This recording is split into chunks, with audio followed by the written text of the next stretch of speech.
let's at this point take a deep breath, inhale, and get to one of the programs that one of the options that they came up with. Diane, they were interested in a new consumer tax. One of them, yes. So one of the teams had an interesting kind of storyline through their presentation. They decided to arrange their proposals into 3 categories: life, liberty, and the pursuit of happiness. And under the first policy that has a ring to it. Yeah, it does. So the first proposal this team listed under the category of pursuit of happiness was legalizing marijuana and taxing it.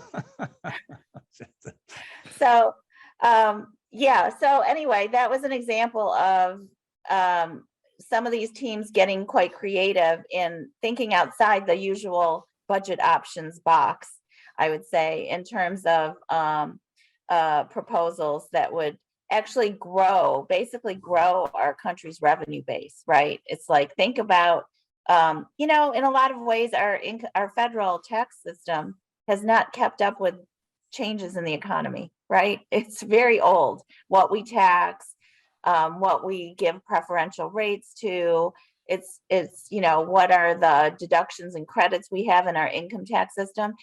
They've been around like forever. And once, of course, we all know this at Concord, that whenever a tax expenditure, that's a preference in the tax code for certain activities, once a tax expenditure, a tax subsidy gets put in place, is extremely hard to get rid of it.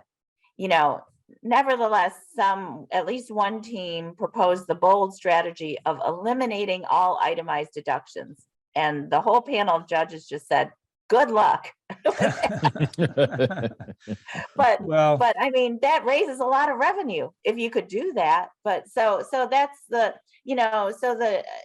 I liked about the legalized marijuana, think about taxing it at a pretty hefty rate, is the kind of thinking we need, actually, not saying anything about marijuana myself, but saying that, thinking about how our economy is changing, how new things are coming into the economy, how new forms of economic activity are coming into the economy. And we should think about adjusting our tax system to tax the, our economic value more comprehensively. So I think that that's a really good strategy. You made an observation that was, I think, really, really important, just from your perspective as a judge in this competition over many years, which was that you really saw a shift away from the kind of Chinese menu CBO options into a broader strategy. Could you, and that kind of follows from the point you were just making, but could you expand on that? Because I think it's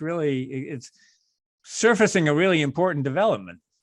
Yeah, a lot of the teams, maybe not all of them, but at least half of them, I would say, included a proposal to invest in universal preschool, right? That is a program that is not thought of as a way to reduce the deficit, because it requires spending. So, and these teams recognized that what they're trying to do is get the longer term fiscal outlook on a sustainable path, that they had like a 30-year runway to go with. And so because of that, they intentionally picked some of these proposals that raise spending in the short run, but they feel, and they had estimates to back up, that it grows the economy sufficiently in the longer term that it actually raises revenue and reduces the deficit over the longer term. So that is something new that we hadn't seen, several years ago, in terms of the proposals that these students would come up with to get us to fiscal sustainability. And it just shows that there's a little bit more of a challenge to getting to fiscal sustainability these days, because we can't just look at, okay, here are the biggest programs in the federal budget. So how do we cut those big spending programs? How do we boost the big revenue programs, right?